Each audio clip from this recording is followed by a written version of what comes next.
Meus queridos, antes de eu começar aqui, me permita só fazer um comentário muito breve aqui e um ponto muito importante. Vejam, se você me perguntar agora qual é a parte mais importante da Bíblia, a gente tem que tomar muito cuidado com esse tipo de coisa, ainda mais nesse tempo que nós estamos vivendo, aparecem muitos falsos mestres e a gente está vivendo um tempo profético. Qual é a marca desse tempo que nós estamos vivendo agora? Sabe que dias são esses? Dias de mestres olhando para o mundo, mestres segundo as suas próprias concupiscências. Olha que coisa tremenda. Doutores ou mestres conforme as suas próprias concupiscências. Ou seja, alguns lutaram contra alguns pecados, algumas práticas de pecado. Não venceram elas, então passaram a afirmar que não são mais pecados.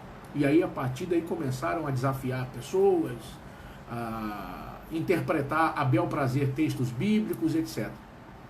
Outros, simplesmente trazendo um ar mais filosófico, mais socrático para o estudo da Bíblia. Não tem nada a ver, não tem problema nenhum questionar para tentar entender, para estudar, para conhecer.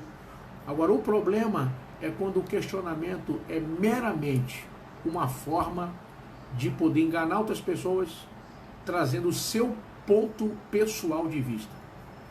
Entendeu? O seu ponto inflexível de vista a respeito de algum texto, o seu ponto particular de vista em relação a alguma passagem. Por exemplo, esses dias agora o irmão estava me mandando um vídeo aqui para poder eu examinar, de uma pessoa que estava fazendo um culto online dizendo que a Bíblia não é a palavra de Deus, a Bíblia contém a palavra de Deus. Na verdade, isso é um erro já antigo, isso é uma heresia que não é de agora. Já de muito tempo, esse tipo de heresia tentou se disseminar dentro da igreja, de que a Bíblia contém a palavra de Deus e não é a palavra de Deus. E a gente tem que tomar muito cuidado com esse tipo de heresia. A Bíblia diz, a própria palavra reivindica a sua inspiração quando diz que toda escritura ela é apta para discernir, para exortar, para dar entendimento, toda a palavra.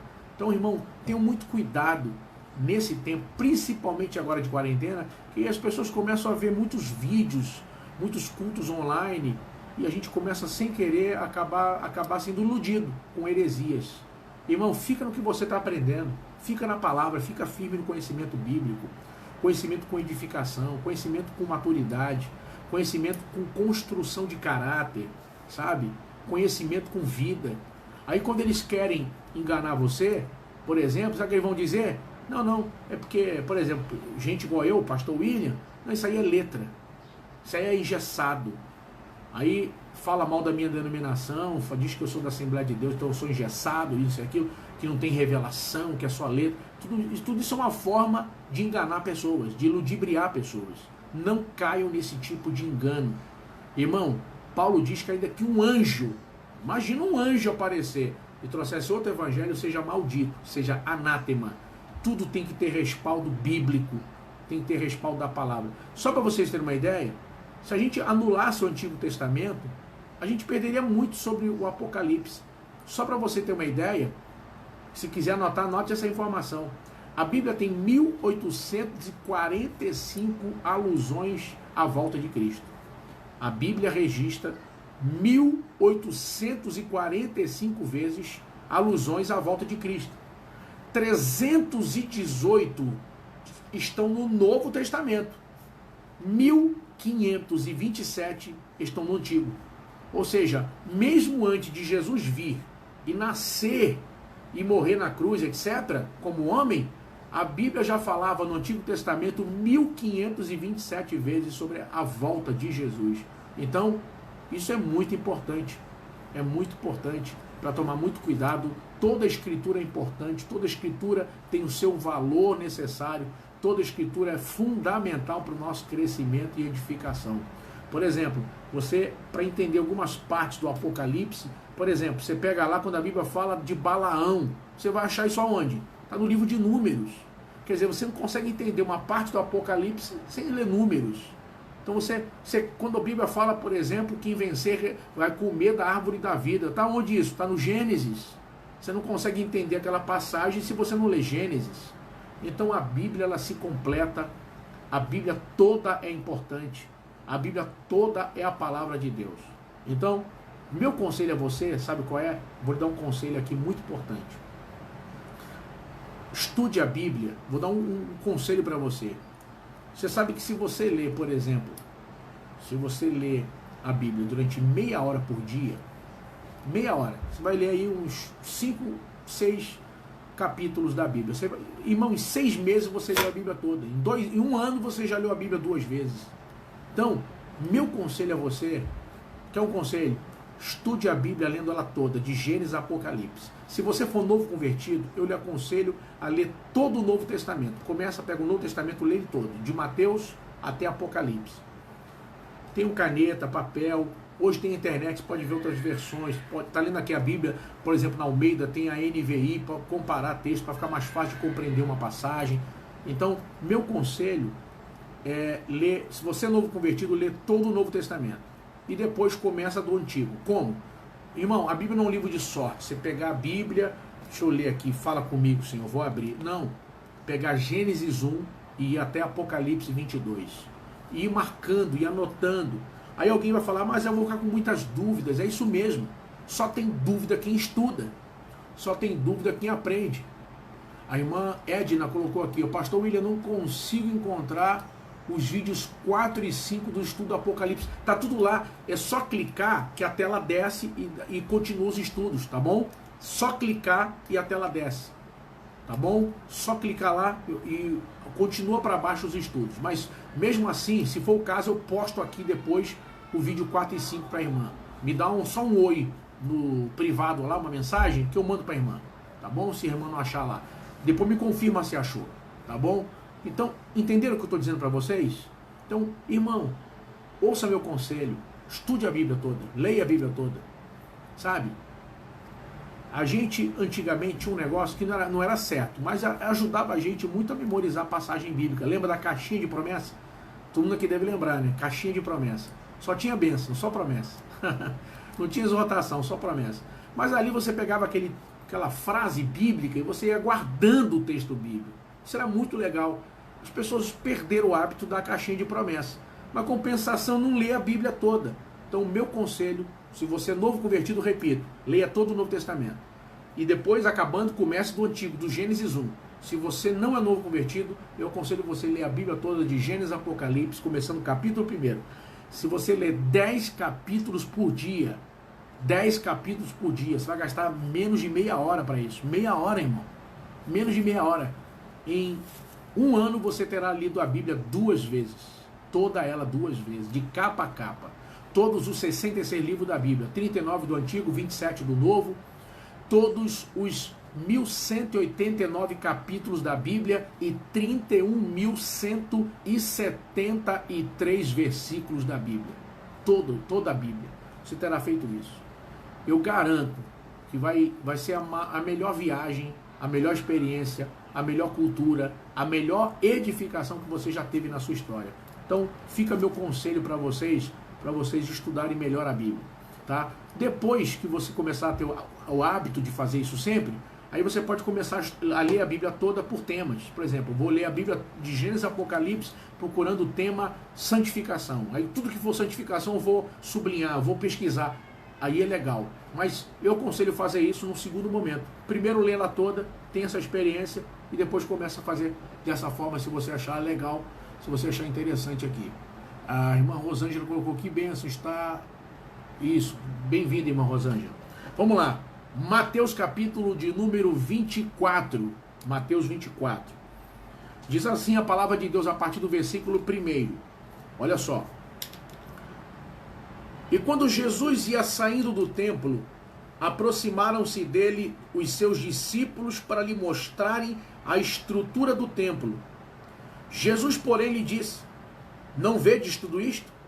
Em verdade vos digo que não ficará aqui pedra sobre pedra que não seja derribada. Olha que palavra que Jesus vai dizer para os discípulos. O templo era lindo, majestoso, o templo que Herodes havia construído. O local onde esse templo está erguido aqui, no tempo de Jesus, é o mesmo local que originalmente foi colocado o templo de Salomão. É a região do Moriá, onde Abraão leva Isaac ao sacrifício e Deus prepara o cordeiro para o sacrifício. É aqui o mesmo local que hoje está a mesquita de Al-Aqsa e aquela cúpula dourada, o Domo da Rocha. Estão lá hoje. A única coisa que sobrou desse templo que nós estamos lendo aqui em Mateus 24, que os discípulos estão vendo junto com Jesus, é o Muro das Lamentações, que é uma parede exterior. Vejam, o Muro das Lamentações não é uma parede do lugar santo ou santíssimo. O Muro das Lamentações é uma parte do muro exterior do templo. É a única parte que sobrou dessa época. Jesus vai virar para os discípulos, quando eles mostram a beleza do templo, tudo, pátio dos gentios, aí entra para o pátio exclusivo dos judeus, lugar santo, santíssimo, tudo maravilhoso. Jesus vai virar para eles, irmão, Jesus é surpreendente, ele vai virar para eles e vai dizer, olha, estão vendo tudo isso aí? Na verdade vos digo que não ficará aqui pedra sobre pedra que não seja derribada. Agora, ele vai dizer o seguinte, aí eu imagino que todo mundo ficou perplexo quando ouviu ele dizer aquilo. E estando assentado, verso 3, e estando assentado no monte das oliveiras, chegaram-se a ele os seus discípulos, em particular, dizendo, dize-nos, olha só, irmão, no verso 3, os discípulos vão fazer 3 pedidos para Jesus. O verso 3 do capítulo 24 de Mateus, os discípulos, na verdade, vão fazer 3 pedidos para Jesus. Eles vão fazer 3 pedidos. Eles vão pedir, olha só, chegaram-se a ele os seus discípulos, em particular, dizendo, primeiro, olha só, dize-nos quando serão essas coisas. Primeiro pedido, primeira pergunta. Segundo, e que sinal haverá de tua vinda? Segunda pergunta. E terceiro, e do fim do mundo? Que sinais haverá do fim do mundo? Então, na verdade, os discípulos vão pedir a Jesus, primeiro, quando estas coisas acontecerão? Jesus acaba de dizer que o templo será destruído. E eles perguntam a Jesus quando essas coisas vão acontecer. Segundo, quais serão os sinais da vinda dele? E terceiro, quais serão os sinais do fim do mundo? São as 3 perguntas, os 3 pedidos dos discípulos naquele momento a Jesus. Eles vão pedir isso de forma particular, porque lembrem, existiam outras pessoas seguindo Jesus naquele momento. Jesus vai à parte com eles e eles então particularmente vão pedir a Jesus naquele momento para que possa dar a eles essas informações sobre essas 3 perguntas. Quais seriam os sinais dessas coisas? Segundo, os sinais da vinda de Jesus e os sinais do fim do mundo. Agora vejam, nos versos 4 ao 5 ele vai dizer o seguinte, e Jesus respondendo disse-lhes, olha só, primeira coisa que ele vai dizer, acautelai-vos, que ninguém vos engane, porque muitos virão em meu nome dizendo eu sou o Cristo, e enganarão a muitos. Ou seja, Jesus começa dizendo para eles que o tempo era de alerta, era um tempo de atenção, e ele vai dizer para eles, olha, acautelai-vos, ou seja, fiquem alertas, tomem cuidado. Essa é a tradução disso. Fiquem alertas, tomem cuidado, para que ninguém vos engane. Ou seja, uma das marcas, um dos sinais é o engano. Muitas pessoas serão iludidas, são enganadas. E ele disse o seguinte, porque muitos virão em meu nome dizendo eu sou o Cristo e enganarão a muitos. Vejam, ao longo da história, ao longo desses 2000 anos de história da igreja, quantos não enganaram? Quantos não se auto-intitularam Messias, Salvador, profeta? O que tem a verdade, o que tem a verdadeira essência, o que tem a verdadeira mensagem? Quantos não apareceram? Quantas seitas não surgiram justamente com essa visão? A visão de restauração do cristianismo, a visão agora do verdadeiro evangelho, a visão agora do Cristo verdadeiro, do evangelho autêntico, a visão de que veio para restaurar o que estava caído, o evangelho se perdeu, A essência foi embora e agora Deus me levantou, nos levantou para poder trazer tudo isso de novo. Olha o que Jesus vai dizer. Tomem cuidado para vocês não serem enganados. Ele diz, porque muitos virão em meu nome. Quantas seitas, vejam, se você parar para pegar a marca das seitas, e eu vou dizer para você quais são as seitas mais perigosas. São aquelas que usam Bíblia, que aparecem facilmente para quem não tem informação ou conhecimento embasado bíblico, parecem facilmente como mais uma denominação, mais uma igreja. Batem na porta, oferecem material, oferecem oração e etc. Convidam para reuniões e são facilmente confundidas com igrejas autênticas ou verdadeiras, ou grupos que aparecem trazendo supostamente o verdadeiro evangelho. E Jesus vai avisar, primeiro, o sinal do engano. Precisamos ter cuidado. E ele vai continuar dizendo o seguinte, olha, isso aqui é para a igreja. O que eu estou lendo aqui é uma advertência para a igreja. Essa parte de Mateus 24 é uma advertência para a igreja, para a noiva. Olha o que ele vai dizer mais. E ouvireis de guerras e de rumores de guerras. E olhai, não vos assusteis, porque é mister que isso tudo aconteça, mas ainda não é o fim. Porquanto se levantará nação contra nação, e reino contra reino, e haverá fomes e pestes, e terremotos em vários lugares. Mas todas estas coisas são princípio de dores. Queridos, olha aí, essa mensagem é para a igreja, é uma palavra para nós de advertência. Nós estamos vivendo agora, se você me perguntar assim, pastor, que tempo nós estamos vivendo dentro do quadro profético? Estamos na grande tribulação? Não. Estamos no milênio? Não. Estamos no tempo de novos céus e nova terra? Não. Se você me perguntar profeticamente que tempo nós estamos vivendo, nós estamos vivendo o tempo profético de Mateus capítulo 24, versículo 8, quando a Bíblia diz aqui, versículo 6 vai dizer, e ouvireis de guerra e rumores de guerra, depois 7, porquanto se levantará nação contra a nação, e 8, mas todas essas coisas são os princípios de dores. Nós estamos vivendo profeticamente o tempo do princípio de dores. Ou seja, a ideia aqui, a ilustração aqui é de uma mulher que começa a sentir as dores de parto. De uma mãe, de uma mulher grávida que começa a sentir as contrações e está prestes a dar à luz. Nós estamos vivendo profeticamente esse tempo que antecede o parto, que antecede o acontecimento, o cumprimento das profecias. Ou seja, o nascimento desse tempo, do surgimento desse quadro profético que culmina com a volta de Cristo para reinar no milênio, para vencer o anticristo na batalha do Armagedon e reinar no milênio. Nós estamos vivendo agora o princípio de dores. Ou seja, já começou. Está prestes a acontecer. Esse tempo nosso é chamado de princípio de dores. E qual é a característica desse tempo? Vejam, ele vai dizer para nós aqui, e ouvireis de guerras e rumores de guerras. Vejam, a gente ouve isso o tempo todo. Agora mesmo, o que está acontecendo? Guerra na Síria. Guerra na Síria. Estados Unidos atacando Síria. Aí vem a Rússia lá e tem ataque também. E o que vai acontecer? Há pouco tempo, há anos atrás, tinha lá guerra Irã-Iraque. Depois, guerra do Golfo.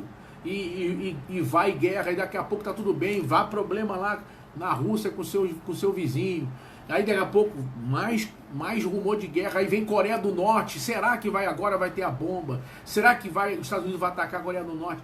Agora o que vai acontecer? Agora tem navio americano indo para próximo da Venezuela, ofereceu dinheiro pela captura do Maduro, vai ter guerra, eles vão entregar o Maduro. Então nós estamos vivendo hoje profeticamente esse princípio de dores. Nós estamos literalmente o tempo todo vivendo o quê? Estamos vivendo o tempo de guerra e rumores de guerra. Ou seja, guerras que estão acontecendo e rumores de guerra que podem acontecer. É isso que nós estamos vivendo nesse momento profético. Ele diz, e não vos assusteis, para a igreja, dizendo para nós, irmão, é isso que eu estou dizendo para os irmãos. Aí você vê crente com medo, não, eu vou ficar, não, se Isso aí, o anticristo já chegou. Irmão, olha o que Jesus está dizendo para nós. Ele está dizendo que a gente ouviria falar de guerra e de um rumor de guerra. E ele olha para a igreja e diz: olhai, não vos assusteis, porque é mister que isso tudo aconteça, mas ainda não é o fim.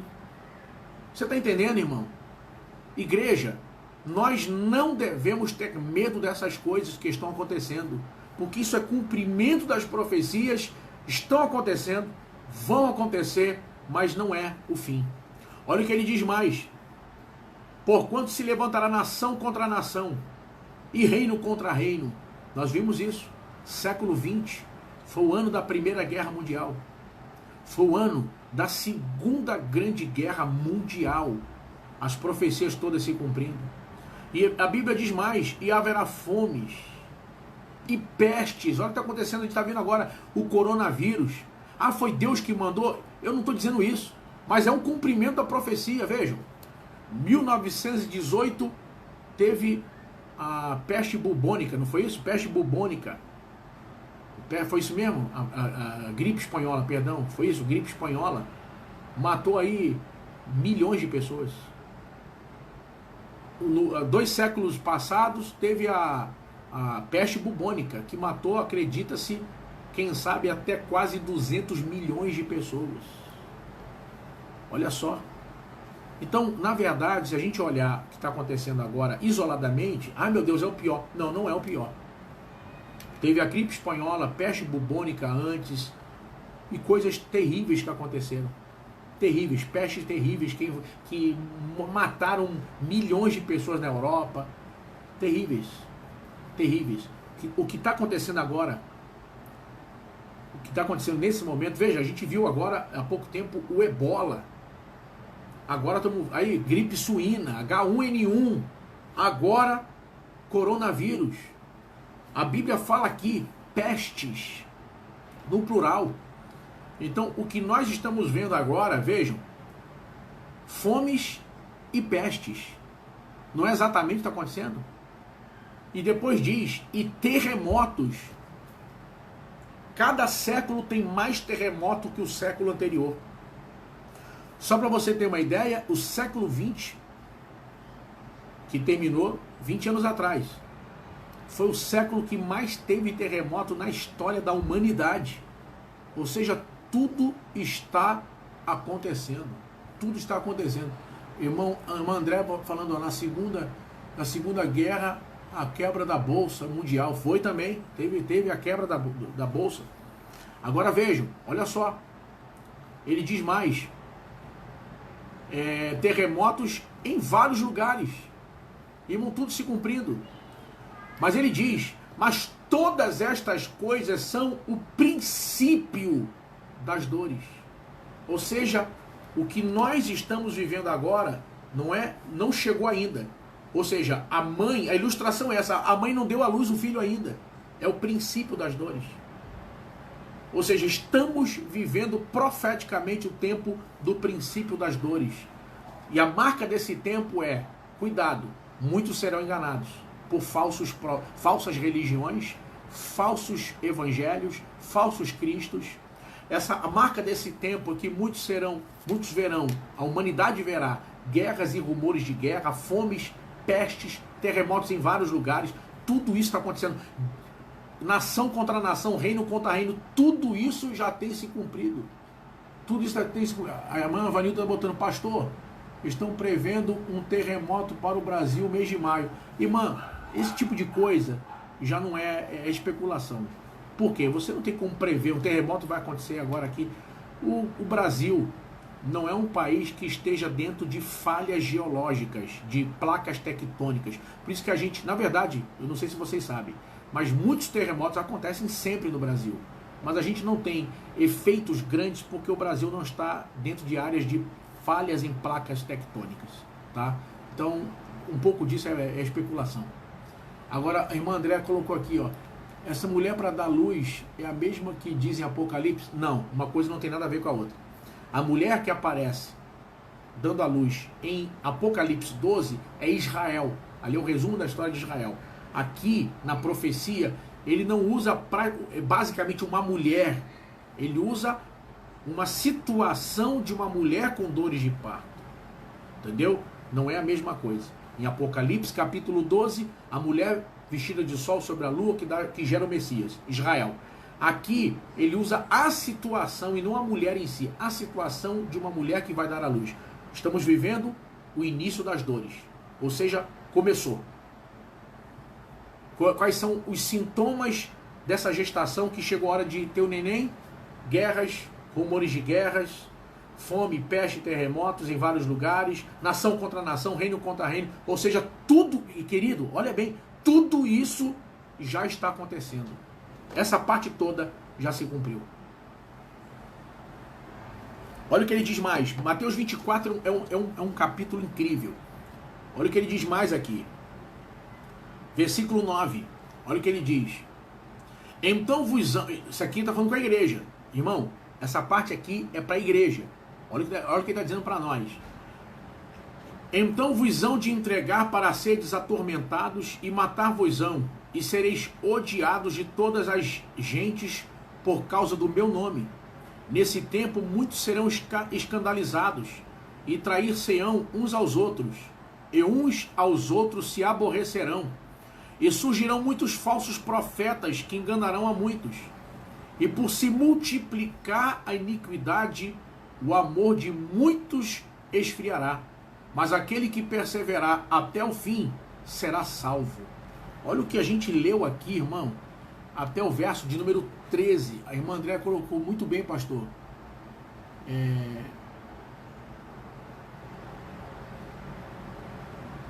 Minas Gerais foi fundada numa cratera vulcânica que nunca entrou em erupção. Sim, já muitos lugares do mundo tem vulcões que não tem mais atividade vulcânica. Agora, olhe bem o que a Bíblia está mostrando para nós aqui. A Bíblia vai mostrar para nós no verso 9, o que? A partir do verso 9, perseguição. Os discípulos vão viver essa perseguição logo em seguida. Os discípulos vão viver essa perseguição logo de cara. Ou seja, a igreja vai começar a ser perseguida logo no seu início. Então, essa parte da profecia aqui se cumpre ao longo desses 2000 anos de história. Ele vai dizer: vos entregarão para seres atormentados, matar-vos-ão uns aos outros, sereis odiados. Tudo isso vem acontecendo. Tudo isso vem acontecendo com a igreja nesse tempo todo. Não podemos olhar só para a igreja do Brasil. Tem irmãos nossos pagando com a vida hoje, em pleno século XXI, por ser crentes.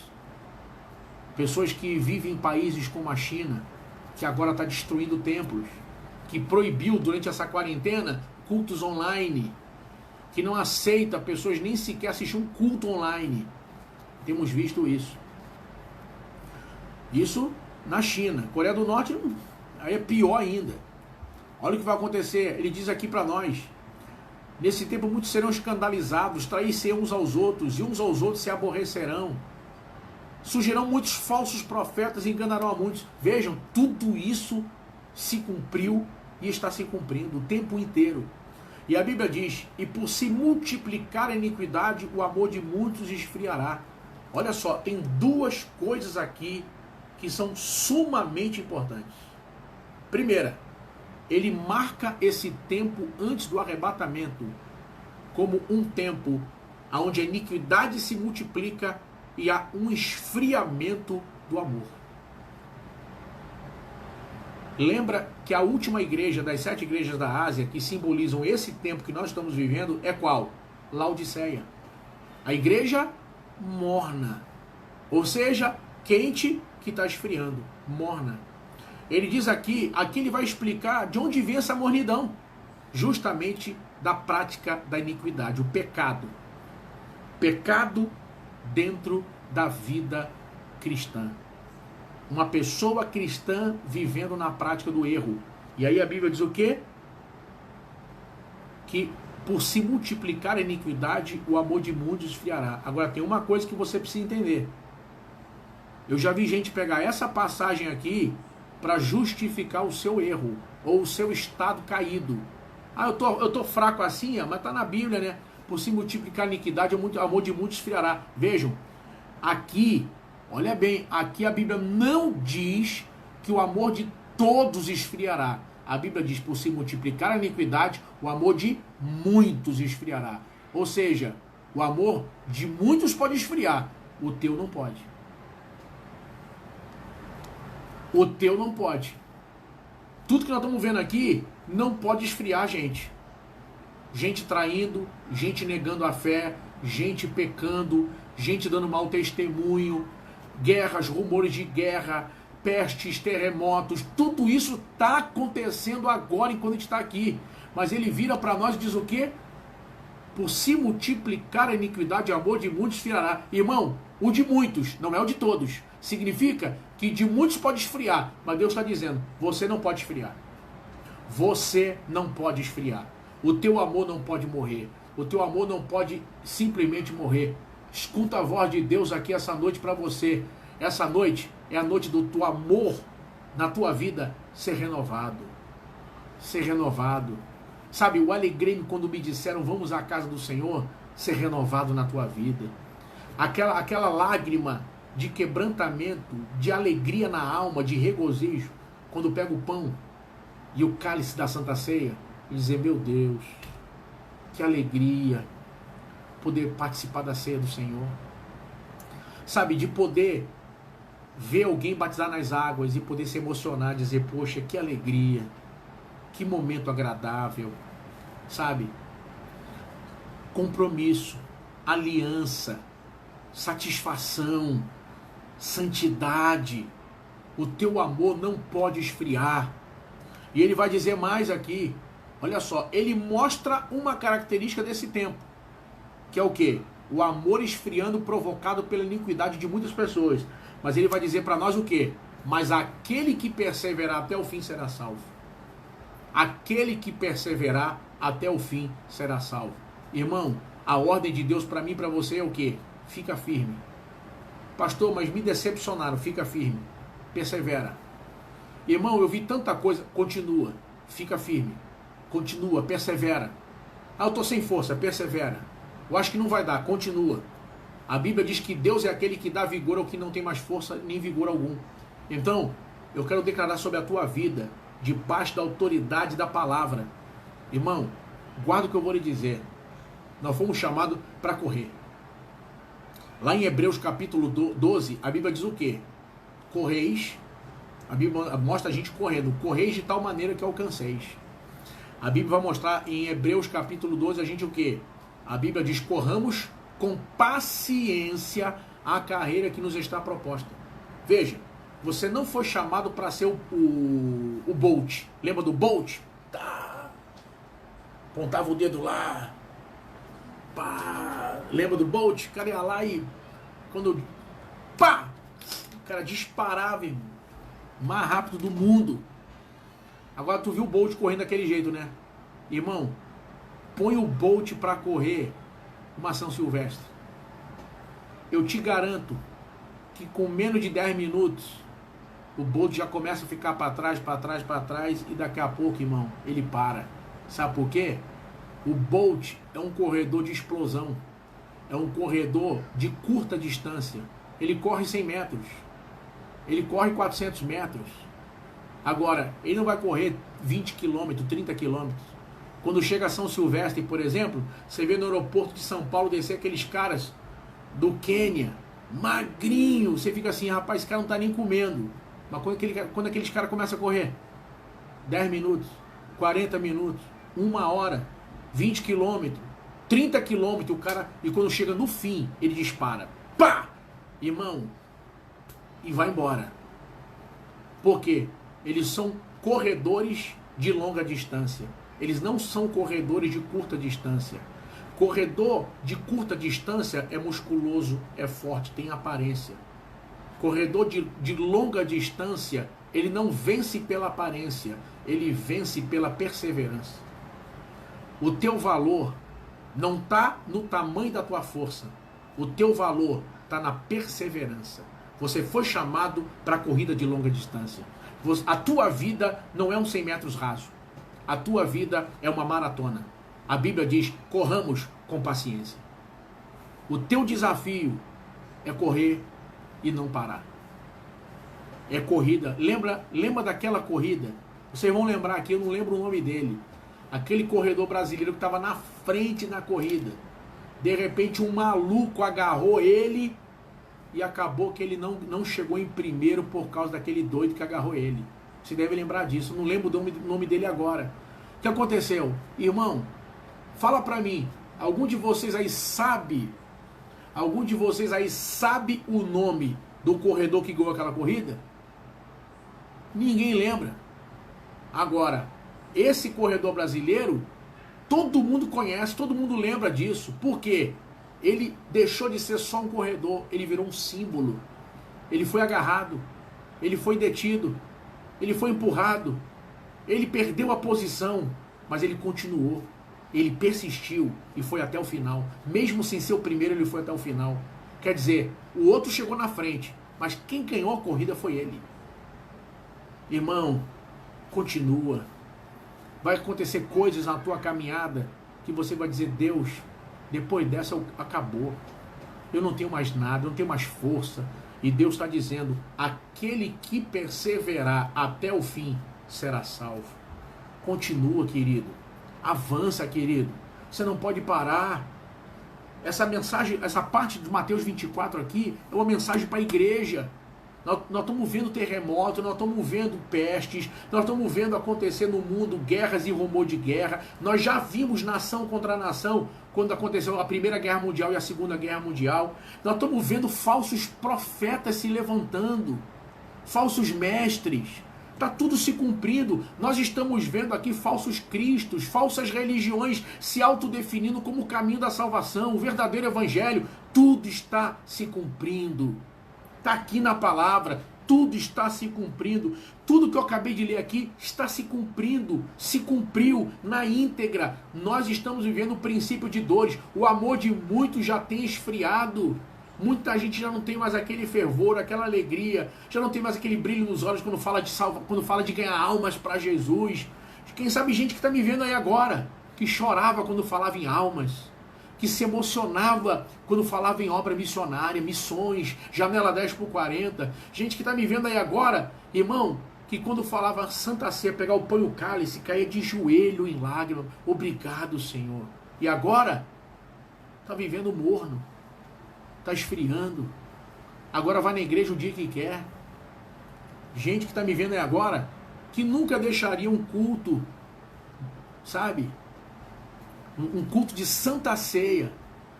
Porque Santa Ceia não é opção, Santa Ceia é mandamento. Quer dizer, como é que uma pessoa marca um churrasco no dia da Santa Ceia? Como é que a pessoa tem futebol no dia da Santa Ceia? Como é que uma pessoa... Não, hoje eu não vou na ceia não, vou mês que vem. Está entendendo, irmão? Santa Ceia não é opção, é mandamento.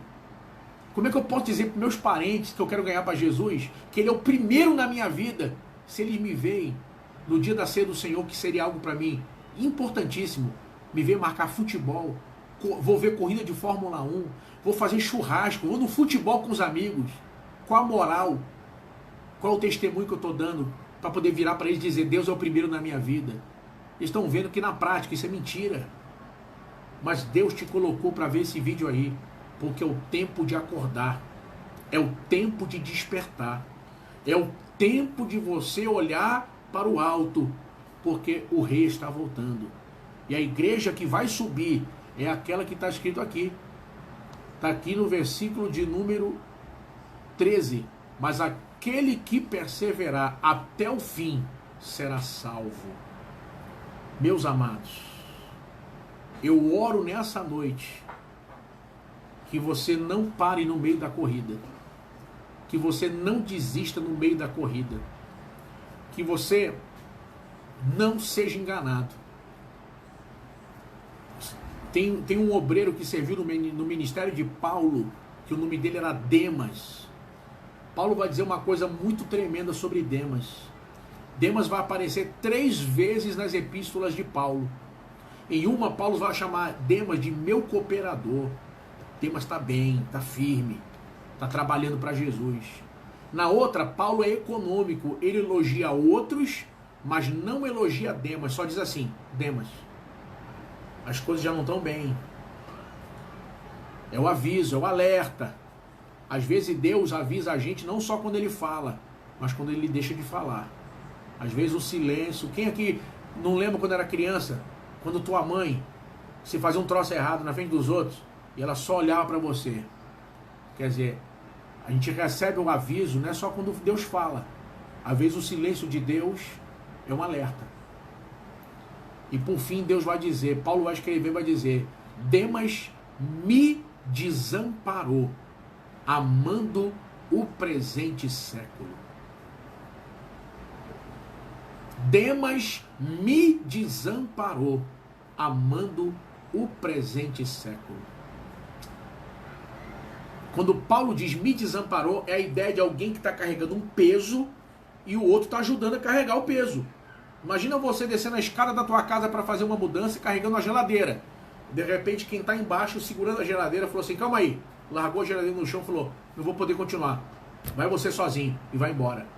Demas me desamparou. Me deixou com o peso sozinho.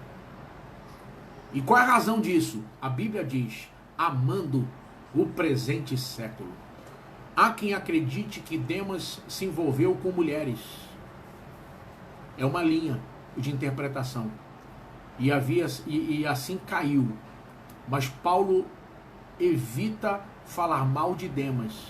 E resume a queda de Demas dizendo: amando o presente século. A Bíblia diz: aonde está teu coração, está o teu tesouro. Paulo diz: amando, ou seja, o amor de Demas agora está no mundo, amando o presente século. Querido, não deixa nada te afastar, não deixa nada te prender. Deus te chamou, repito, não foi para correr 100 metros, você foi chamado para correr maratona, você foi chamado para correr longa distância. E o Espírito de Deus está te dizendo: aquele que perseverar até o fim será salvo. Eu parei aqui no versículo 13, eu estou em Mateus 24 com vocês. Resumindo, nessa parte aqui, os discípulos estão com Jesus dentro de Jerusalém, olhando para o templo majestoso, o templo de Herodes. E Jesus diz para eles que não vai ficar pedra sobre pedra. E eles tomam um choque, chamam Jesus à parte para perguntar sobre 3 coisas. Que sinais teriam dessas coisas que vão acontecer? Segundo, os discípulos pedem ele no verso 3, quais são os sinais da vinda de Jesus e os sinais do fim do mundo. Eles pedem essas 3 coisas para Jesus. Jesus então começa a dar para eles, dos versos 4 e 5, mandando eles tomarem cuidado para não serem enganados, uma marca desse tempo antes do arrebatamento, pessoas sendo enganadas por falsos crentes, falsos líderes, falsas igrejas, falsas religiões. Depois, os versos 6 a 8, Jesus deixa claro que estamos vivendo agora é o princípio de dores. E ele marca esse tempo profeticamente como guerras e rumores de guerra, fomes, pestes, terremotos em vários lugares e, por fim, nação contra nação, reino contra reino. Ou seja, tudo se cumprindo. Peste, fome, guerra, rumor de guerra, Primeira Guerra Mundial e Segunda, nação contra nação, reino contra reino, tudo se cumpriu. E ele diz para nós que a igreja seria perseguida, odiada, que muitos escandalizariam em nós, e por fim ele mostra para nós um sinal além desses, que é o sinal interno da igreja. Por se multiplicar a iniquidade, o amor de muitos esfriará. Esfriamento do amor provocado pela iniquidade, pelo pecado, a prática do pecado. E ele manda avisar a igreja: aquele que perseverar até o fim será o salvo. Ou seja, você vai ver tudo isso, mas não olha para isso. Olha para mim, fica firme em mim, que você vai vencer. Então eu vou parar aqui nesse ponto. Amanhã eu vou continuar aqui no versículo 14 de Mateus 24 e eu vou continuar destrinchando ponto a ponto todo o capítulo 24 de Mateus, tá? Tremendo, o capítulo 24 de Mateus é profético. Veja que essa parte aqui é tremenda. Repito, é uma parte para a igreja que nós estamos vendo aqui. Princípio de dores. Ele mostra a ilustração de uma gravidez que chegou o tempo de dar à luz. Esse início das contrações é o que estamos vivendo agora, antes do arrebatamento.